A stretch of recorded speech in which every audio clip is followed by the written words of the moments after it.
I made a game about throwing your limbs to complete levels. That wasn't a joke. It all started at June 1st. I was on itch.io looking for game jams to get better at Unity. And that's where I found it, the GMTK game jam. It was a game jam for Legends, and it only happened once a year. This was too good to pass up, I thought, so I took my chance and I pressed enter. Then a few days, I was learning about LURPs or some crap in Unity, until I realized the GMTK Discord was open!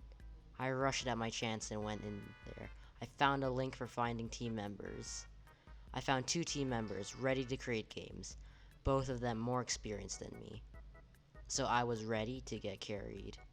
I also have -5 level of artistic skills, so I asked my friend Cross to help, because he's actually good at pixel art, unlike me.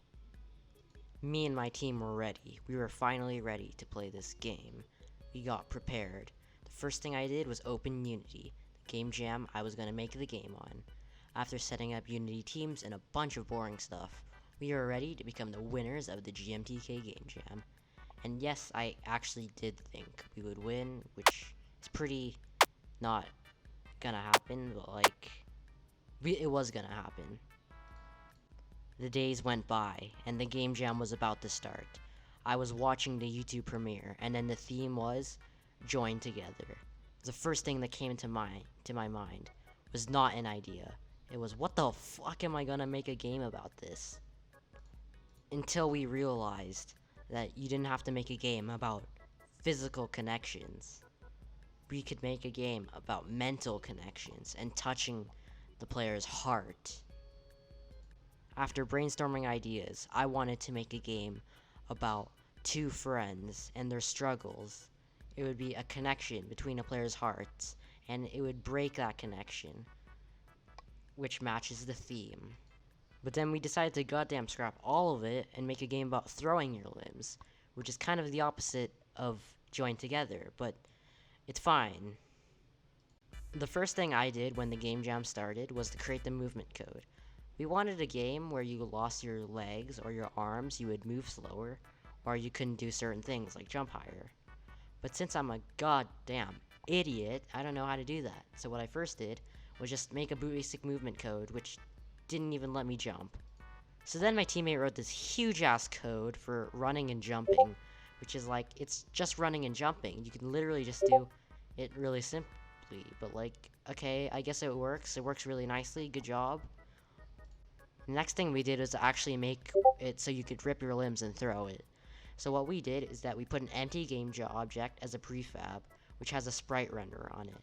Basically, it just puts random body parts that you rip apart and turns off the body part that was originally attached, if that makes any sense. So the next thing we did was animations, and it was like, since I'm useless and can't do code, I mean I kind of can, but I'm pretty bad at it, I was stuck with animations, because it's a little bit easier. Not as easier, because there's a lot of complicated things with it, but it's fine. It's no problem for an epic programmer like me.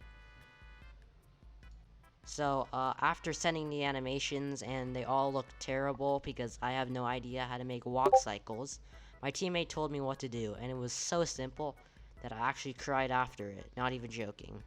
After I utterly failed at that and we finally got it working, we added some triggers that would trigger a door when something was weighed, which would press the button and it would activate something. And using SFXR, we created some sound effects when throwing your arm. We also made an enemy that moves left and right, which are actually kind of annoying. You have to kill them by throwing your arms, which makes no sense since they're robots, and throwing your arm will do approximately nothing. And then, since I'm completely useless at doing everything in the world, I made some particles using Unity's particle system to add some nice little blood effects when you rip your arm off, because normally blood appears when you rip your arm off. And to add a little bit of extra oomph, we added some trails to the game object, so when you throw your arm or leg, there would be a nice little trail on them. So it looks pretty nice. After a few hours of work, we added some things like sliding doors and finishing levels. And since I'm a complete idiot, I worked on the UI of the main menu, which also sucked ass because I didn't set the anchors correctly. So when you went in full screen, then the buttons of the sides would just stay the same, and then it just didn't work. We had finished a lot of the core mechanics and a bunch of sliding stuff, but then we still had one more thing to do. Creating levels. This was completely horrible, since I don't know the first thing about creating levels or anything about level designs, or puzzles and fun things to do. Luckily, my teammates knows a bunch more than me, so then he did this while I made a few basic levels when he made a few nice puzzles, which is pretty good. After playtesting it, it was pretty good. JK, it sucked ass, but I was pretty proud after playing it. It was pretty good. We forgot one thing though, the pause menu. So there was 30 minutes left of the game jam, and we were absolutely doomed, stressed, and tired. We haven't slept in like 2 days and we were about to die. So we rushed and stressed for like 20 minutes before the deadline came, and then we were finally done with the game jam. After building the project and playtesting it, we realized sprite shapes don't render. We had like 5 minutes left of the game jam, so we were pretty screwed. I thought we were fucked, but luckily my teammate knew how to fix this for some reason, and we did fix it. And luckily, the game jam extended the time by 20 minutes, cause itch.io had server problems. And then we were done. It was the first game that I finally finished. It's a game I can call my own. Anyways, if you want to play it, there's a link in the description. You should play it because it's pretty pog. Also, keep in mind that this was only made in 2 days and it was my first very game jam. Anyways, y'all should subscribe.